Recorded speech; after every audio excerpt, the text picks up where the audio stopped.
আমার সমস্ত সম্পত্তির মালিক করে দেব যে তোকে বিয়ে করবে, আর আমি তাকে মালিক করেও দিয়েছি। এখন সমস্ত সম্পত্তি তার হাতে। কি ব্যাপার, বাপ বেটা মিলে কিসের আলোচনা চলছে? এসব তুমি কি বলছো মা? মা? হ্যাঁ মা, মা বললাম। আমার বাবার সামনে দাঁড়িয়ে তার বিবাহিত স্ত্রীকে আমি মা বললাম। কেন? শুনে খুব অবাক হলেন? আসলে কি জানেন, অসুস্থ পরিবেশে সুস্থতা অনেকে ঠিক ভালোভাবে মেনে নিতে পারে না। না, মদের গন্ধ নেই, তাহলে কি আজ তুই সম্পূর্ণ সুস্থ? কেন? একদিন ওই মদের গন্ধতেই তো আপনারা সবাই মিলে আমাকে মাতাল আখ্যা দিয়েছিলেন। আজ যখন সেই গন্ধহীন মানুষটা আপনার সামনে এসে দাঁড়ালো, তাকে মেনে নিতে আপনাদের তো অসুবিধা দেখেছি।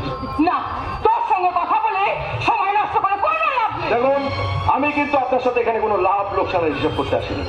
আমি এসেছি সেই মানুষটার কাছে যার ঔরসে আমার জন্ম। বাবা, বাবা, আজ থেকে আমি তোমার কোম্পানির সমস্ত দায়ভার গ্রহণ করতে চাই। তুমি আমাকে আশীর্বাদ করো বাবা, আমি যেন আমার দায়িত্ব সঠিকভাবে প্রতিপালন করতে পারি।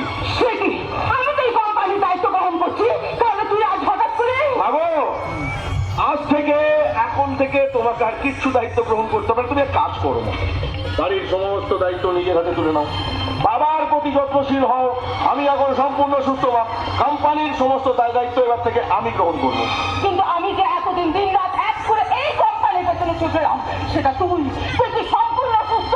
কেন মা, আমাকে এখন এই অবস্থায় দেখেও কি তোমার অসুস্থ বলে মনে হচ্ছে? অসুস্থ মানুষ নয়, কিন্তু মাঝে মাঝে নিজেকে সুস্থ বলে সাগর বাবু।